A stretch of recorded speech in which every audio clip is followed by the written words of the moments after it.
అన్నది, బరబరింటి కాపురం చెయ్యనన్నది, అత్త తెచ్చిన కట్ట చీర కట్టనన్నది, మా అమ్మ తెచ్చిన మల్లె పూలు మురువనన్నది, నువ్వు చేతి ముట్టికాయ. నాన్న నాన్న నాకు కథ చెప్పవా? అబ్బా ఇప్పుడు నాకు చాలా పని ఉందమ్మా, వెళ్ళి మీ అమ్మని అడుగు. అమ్మ అమ్మ అమ్మ నాకు కథ చెప్పవా? నాన్న అడిగితే చెప్పనండు. చెప్పనండా, ఆయనకి మినిస్టర్ల కంటే ప్రైమ్ మినిస్టర్ల కంటే ఆయనకి ఎక్కువ పనులు ఉంటాయి. నాకు వంటింట్లో పని ఉందిలే కానీ వెళ్ళి నాయనమ్మ.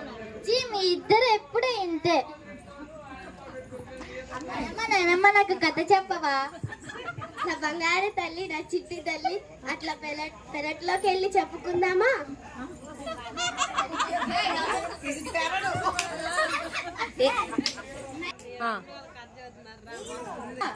ఏందే మడిన వాసన వస్తుంది? పడేయటానికి పోతున్నా. అంత ఎక్కువ ఎందుకు చేసావే? నువ్వు తిని బలుస్తావని. దీని పేరే ప్రభావతి. దీనికి చాలా మెంటల్. ఇదే పెద్ద కోతి. పడితే దౌడపల్లి రాయి. ఇది పడేసే బదులు ఆ ముసల్దాన్ని పెడితే పోలే. అత్తయ్య, ఓ అత్తయ్య, అమ్మ ప్రభావతి, ఇది నేను తినలేను. ఇది చాలా వాసన వస్తుంది. ఇది కాకపోతే ఏ తింటో? వేడి వేడి చెకోడీలు చేసి పెట్టినా ఏంటి? రేపో మాపో పోయేదానికి. ఇది కాకపోతే ఏం తింటో? తింటే తిని, లేకుంటే పడే. ఏమైందే? నేను ఇంట్లో పని చేయలేనండి. అంత కష్టం ఏమొచ్చిందే?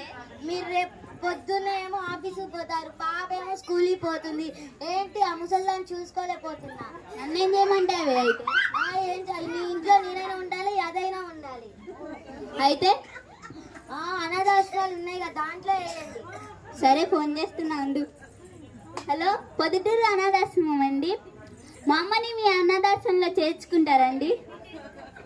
అవునా, సరే. ఓన్లీ అనాథ వాళ్ళనే చేర్చుకుంటారండి. అనాథని చెప్పండి, వేరే ఆశ్రమం ఫోన్ చేస్తాను. హలో, రాజమండ్రి అనాథాశ్రమం అండి. ఇక్కడ మా అమ్మని చేర్చుకుంటారండి మీ అనాథాశ్రమంలో? అవునా, రేపు రమ్మంటారా? సరే. రేపేంటి ఇప్పుడే మీకు వచ్చి మాట్లాడటం రాదు, ఏం రాదు. నానమ్మని అడిగి తీసుకెళ్తున్నారు. నీకెందుకే? మూసుకొని చదువుకోపో. నువ్వు ఆగమ్మా, చెప్పు నాన్న. మీ నానమ్మని అనాథాశ్రమంలో వేయడానికి తీసుకెళ్తున్నావమ్మా. ఆ మారిపోయిన ఉప్మా లేకపోతే నువ్వైనా తినొచ్చుగా అమ్మా, లేకపోతే నాన్నకైనా పెట్టచ్చుగా, నాకైనా ఇవ్వచ్చుగా అమ్మా, నాకైనా ఇవ్వచ్చు కదా అమ్మా. నిన్ను చిన్నప్పటి నుండి అమ్మ నువ్వు నన్ను చిన్నప్పటి నుండి బాగా చూసుకుంటున్నావు కదా, నానమ్మ కూడా నిన్ను బాగా చూసుకుంటుంది అమ్మా.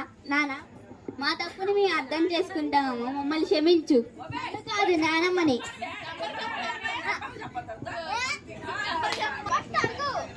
నెంబర్ చెప్ప. ఎందుకు నీకు? మీ ఇద్దరు ముసలి అయ్యాక మిమ్మల్ని చేపిద్దామని. అలా చూడండి, ముసలిదాని గారాబం వల్ల ఎట్లా మాట్లాడుతుందో. ఇది ఆ మారిపోయిన ఉప్పు నువ్వైనా తినొచ్చు, కాకపోతే నాన్నకైనా పెట్టచ్చు, నాకైనా పెట్టచ్చు కదా అమ్మ. నీకు నానమ్మ మీద అంత కోపం ఏంటి? చిన్నప్పుడు నుండి నన్ను బాగా చూసుకుంటున్నావు కదా, నానమ్మ కూడా నిన్ను బాగా చూసుకుంటుంది కదా. ఇప్పుడు నా తప్పును మేము అర్థం చేసుకున్నాము, మమ్మల్ని క్షమించు. నన్ను కాదు, నానమ్మని. నానమ్మని అడగాలి. మీ తప్పును మీరు అర్థం చేసుకున్నారు, నేను క్షమించాను.